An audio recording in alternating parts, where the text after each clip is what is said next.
Marni the Great. Marni is the best.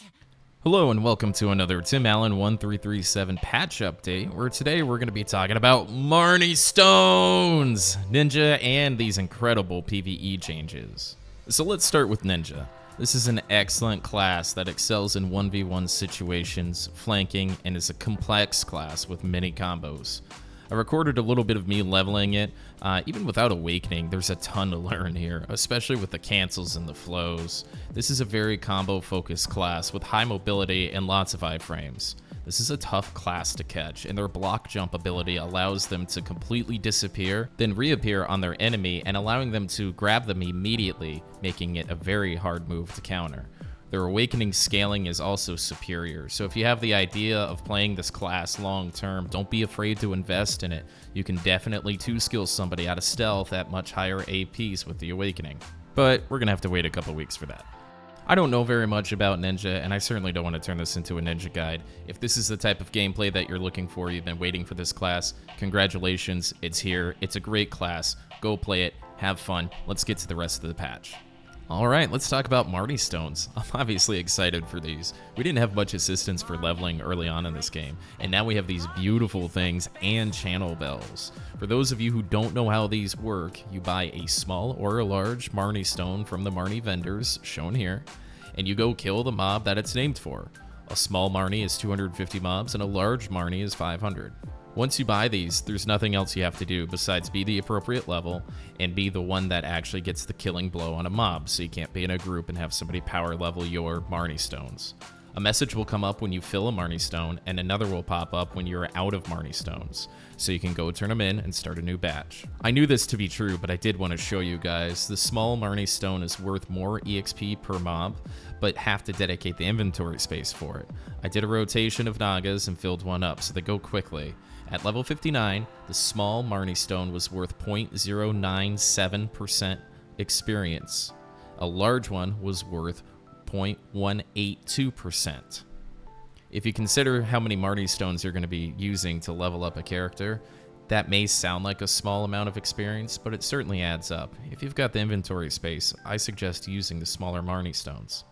You normally want to use these to help push levels, so Nagas and Fogans are well accepted as the best places to level, as there's a ton of easy mobs to kill. However, if you've got the gear and you want to make decent money and EXP, try using Marni Stones at Centaurs. They won't fill up very quickly, but it's still a nice addition. Marni Stones are great XP. Another exciting change is Witch, Wizard, and Striker PvE buffs. This is a big deal for all these classes for a couple different reasons. First, Strikers have been feeling the lackluster PvE grind for some time now, so they tuned him to be one of the best grinding classes, especially at high-end spots like Akhman.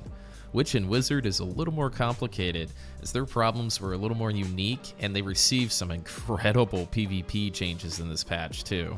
Witch is officially the best large-scale class, without a doubt, and Voltaic Pulse might be the best skill. Instead of a movement speed debuff, it now applies a 15% debuff to evasion, to everything it hits. And their most powerful skill, Yoke of Ordeal, received a PvP damage bonus. Voltaic into Thunderstorm, and then Yoke until your teleport is back up. It's a devastating and extremely safe combination.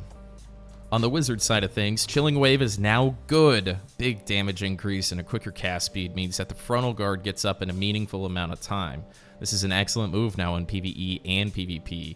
Its frontal guard isn't quite the same as Witch's Yoke of Ordeal, and the damage isn't quite there either, but at least we can use the skill now. Aqua Jail Explosion got the minus 15% evasion debuff, which is nice, but you just use the skill as a super armor filler in PvP. It's not something you really open up with or prioritize like Witch's Voltaic. Hellfire also received a buff to give us AP when we cast it, but this is more of a PvE buff as Hellfire is unprotected and very risky to use in large scale.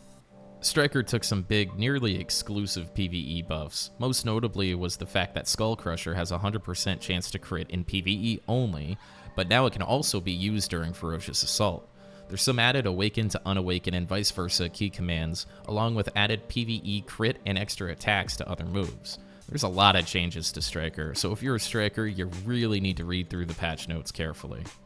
I'm looking forward to diving more in on the Witch versus Wizard thing now that we've got these PvE changes. I'm going to be working on that for my next video, so stay tuned. I'm going to wrap this one up for now, though. Thanks for watching, and please subscribe to stay up to date for some good guides for starting and experienced players alike. Let me know in the comments if you think these Witch Wizard buffs went too far. Thanks for watching, and have an excellent day. We'll catch you next time.